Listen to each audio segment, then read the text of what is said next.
Do I have everybody's attention now?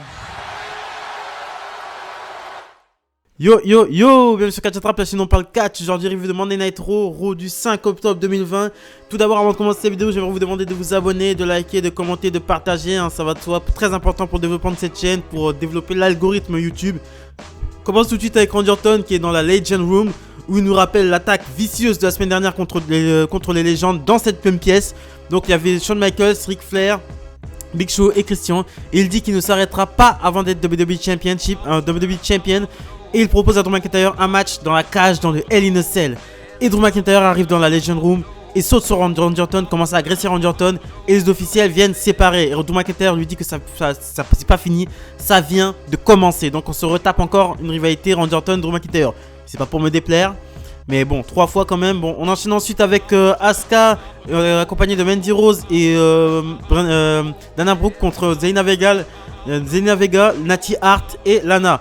Bon, je vais la faire très rapidement. Victoire de Mandy Rose avec son coup de genou sur Lana. De toute façon, je pense que Mandy Rose et Dana Brooke seront les prochaines challengeuses de Nia Jax et Shayna Baszler. Les Golden Bollets, ça, je crois, elles ont un nom. De toute façon, maintenant, elles sont en équipe. C'est officiel. On enchaîne ensuite avec Buddy Murphy, qui, par rapport à la semaine dernière où Rollins a divulgué des messages, des DM entre lui et Aliyah, Murphy demande des excuses à Seth Rollins.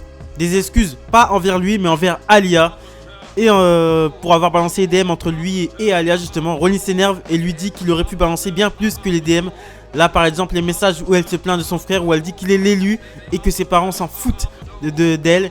Et Rollins est obligé de lui rappeler qui est le chef entre les deux. Et le ton commence à monter, mais Humberto Carrillo et Dominic arrivent sur le ring et un match par équipe se lance. Donc, Seth Rollins et Buddy Murphy contre Humberto Carrillo et Dominic. Dominic est complètement ridicule à côté d'Humberto Carrillo, quoi. Dominic, mais il faut qu'il aille bosser à la salle. Mais Dominic, franchement, là c'est pas possible pour moi. Dominic va bosser à la salle, fais un truc, je sais pas. Parce que là, il est tout blanc, tout frêle comme ça. Et le pire, c'est quoi, il le book comme un mec, les main event, un mid-carder, les mecs. Les mecs, même Rollins, il arrive pas à lui faire des... Le mec, il contre tout. S'il vous plaît, regardez les matchs de Dominic. Vous verrez qu'il contre tout, le mec. Il contre tout. Donc voilà, donc il y a beaucoup d'embrouilles entre Seth Rollins et Buddy Murphy parce que Rollins dit à chaque fois à Murphy qu'il n'a pas besoin de lui. Mais justement, c'est Buddy Murphy qui arrache la victoire avec un coup de genou porté à la volée sur Humberto Carrillo. Et ensuite, Murphy regarde Rollins et part seul comme pour prouver à Rollins que c'est finalement lui qui n'a plus besoin de Rollins. On enchaîne ensuite avec un épisode de la Firefly Funhouse, hein. Celui-là vient nous casser les couilles même à Raw, hein. Donc c'est Kevin Owens qui dit qu'il veut absolument voir Bray Wyatt en face. Bray Wyatt le nargue depuis sa chambre. Kevin Owens lui dit qu'il ne veut pas venir, s'il veut pas venir le chercher, il va aller le chercher lui-même. Il commence à descendre sur le stage, sur la rampe d'entrée, mais c'est Aleister Black qui a maintenant les yeux verrons, hein, un œil noir, un œil bleu. Depuis, ça l'a complètement perturbé, hein, cette Rollins qui lui a fait. Maintenant, il attaque, donc il arrive sur le stage et il attaque Kevin Owens derrière son dos et lui place un Black Mass. Et on apprend que Kevin Owens fera face au Fiend ce vendredi à SmackDown. Et Aleister Black propose un match barbare à Kevin Owens. Donc ça sera sans doute à Hell in a Cell. On enchaîne ensuite avec Braun Strowman qui est venu à Raw à la recherche d'un combat, hein. Il est à la recherche de sa dose de testostérone. Adrian Pierce lui propose un match d'exhibition, un match d'exhibition, c'est un match interbrand, un match qui ne comptera pas dans le palmarès de l'un et de l'autre. Donc s'ils perdent, ce ne sera pas compté comme une défaite ou comme une victoire. Donc c'est... je vois pas ce que ça change. Et c'est Keith Lee qui relève le défi. Donc nous avons un combat après, monstre contre monstre. Keith Lee contre Braun Strowman. Les deux se font des comptes à l'extérieur, hein. Bon, l'arbitre compte anormalement vite, hein. J'ai remis le replay. J'ai vu que l'arbitre comptait vraiment 1, 2, 3, 4, 5, 6, 7, 8, 9, 10. Il compte anormalement vite, faut dire la vérité. Mais rapidement, Braun Strowman commence à péter un câble et fait passer Keith Lee à travers la barricade. Et ensuite, il repart sur le stage, mais Keith Lee se relève et saute depuis l'escalier, s'appuie sur les escaliers, saute sur Braun Strowman. Les deux se fight et finissent KO après un saut sur le stage. Donc j'aimerais bien... Franchement, j'ai bien aimé ce segment. J'ai bien aimé ce segment de deux gros bien avec la testostérone qui se foutent sur la gueule, j'aime bien. À voir la suite, hein, à voir s'ils finiront dans les mêmes rounds. Parce que pour l'instant, Strowman est à SmackDown et Keith Lee est à Raw. On enchaîne ensuite avec Bobby Lashley et Shelton Benjamin. Donc, qui représente Hurt Business contre Ricochet et Cedric et Apollo Crews. Donc le match est commencé sur un refus. Ricochet qui a refusé la proposition d'MVP d'intégrer The Hurt Business. Et ensuite ils se foutent de leur gueule. Donc MVP se propose ce match pour punir spécialement Ricochet. Donc victoire de Bobby Lashley qui soumet Apollo Crews avec sa Full Nelson, vous connaissez. Apollo Crews, dès qu'il prend la Full Nelson, il tape direct, il n'y a pas de souci. On enchaîne ensuite avec Seth Rollins qui arrive sur le ring et qui demande cette fois-ci, c'est lui qui demande des excuses à Buddy Murphy. Il demande des excuses pour le mieux de leur relation, pour mieux aller de l'avant. Buddy Murphy hésite, mais Seth Rollins lui rappelle ce qui est arrivé aux personnes qui lui résistent. Et ensuite Seth Rollins lui attrape par la barbe, commence à lui gueuler dessus, de s'excuser. Murphy s'excuse pas et ensuite il saute sur Rollins. Murphy saute sur Rollins, les deux se fight à l'extérieur du ring. Mais c'est Murphy qui prend le dossier avec un kendo stick. Et ensuite Rollins s'excuse auprès d'Alia. Et à un moment donné, Murphy baisse la tension et Rollins reprend le dessus et attaque Murphy à coup de kendo stick. Mais au moment où il va chercher une chaise à l'extérieur du ring, dès qu'il remonte sur le ring, Alia est là. Alia qui a couché carrément sur le corps de Murphy et lui somme d'arrêter cette violence. Donc Rollins s'arrête et la famille Mysterio vient chercher leur fille. Donc encore un peu de mystère entre... J'adore cette rivalité. Voilà, j'adore. Vous savez pourquoi cette rivalité perdure sur le temps? Ça fait au moins 6 mois qu'on s'attape.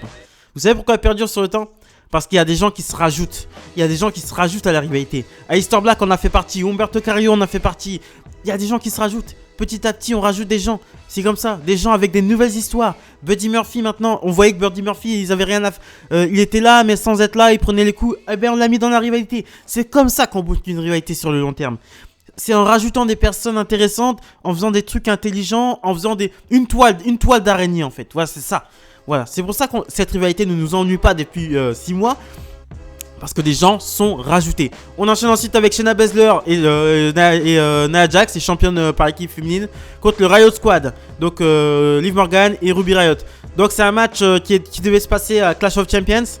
Mais ça n'a pas pu se faire. Donc ça se fait maintenant. Match pour le titre, c'est un match pour les titres par équipe, bien entendu. Victoire des championnes assez rapidement. Excusez-moi. Avec un Kirifuna Clutch de la part de Shayna Baszler sur Ruby Riot. Liv Morgan qui était pendant ce temps dans les bras de Nia Jax, autrement dit, elle pouvait rien faire. Donc voilà. On enchaîne ensuite avec Mustafa Ali. De toute façon, je vous l'ai dit, Shayna Baszler et Nia Jax, les prochaines challengers, ce sera Mandy Rose et Dana Brooke, parce qu'elles sont sur une... Bon, elles ont 2 victoires, hein, c'est pas grand chose. Mais à WWE, 2 victoires, c'est une série. Hein. Donc ensuite, on enchaîne avec Mustafa Ali contre MVP. Donc au moment où The Hurt Business, le match suit son cours, et le moment où The Hurt Business... encercle Mustafa Ali, ils sont prêts à le défoncer. Les lumières commencent à déconner, hein, ça commence à clignoter. Et ensuite la rétribution encercle le ring. Donc la rétribution qui est de retour. Mustafa Ali se met du côté de The Hurt Business, hein, ils sont 4. Et ensuite ils descendent du ring. The Hurt Business sont contents parce qu'ils croient que Mustafa Ali Mustafa Ali descend du ring et fait face à T-Bar et Mace. Donc il leur fait face. Et ensuite il leur fait un grand sourire, se retourne et leur dit d'y aller. Donc je vous laisse Mustafa Ali qui donne l'ordre à Timas et à T-Bar, à Mas et à T-Bar, j'ai toujours du mal avec leur prénom, d'aller, c'est généraux en gros, d'aller attaquer The Hurt Business. Bon, je vous laisse deviner la suite, hein. Bobby Lashley et The Hurt Business s'est fait exploser. Et ensuite Ali monte sur le ring et fait signe de la rétribution, le point qui se ferme, donc les lumières qui s'éteignent. Mustafa Ali, chef de la rétribution. Bon, c'est un peu tombé c'est un peu tiré par les cheveux, hein. Bon, j'ai du mal à voir Mustafa Ali chef de quoi que ce soit. Mustafa Ali est très bon in-ring, mais on va voir ce qu'il peut donner au micro. Mais bon, un chef de clan doit obligatoirement être bon au micro. Mustafa Ali, chef de la rétribution, putain, bon, ils vont dire quoi? Il va dire, ouais, j'ai été blessé pendant 1 an, Kofi Kingston a pris ma place, je devais être à WrestleMania, déjà c'était pas dit, parce que tout le monde dit que oui, Kofi Kingston a pris la place à Mustafa Ali. Non, c'est pas dit que Mustafa Ali serait devenu champion de la WWE, hein. Faut arrêter le délire. Mustafa Ali ne peut pas devenir champion de la WWE, faut arrêter le délire. Donc voilà, j'en suis sûr, il va chanter un truc comme ça. Mais j'ai du mal à voir Mustafa Ali chef de quoi que ce soit. Mustafa Alibution maintenant, c'est la Alibution.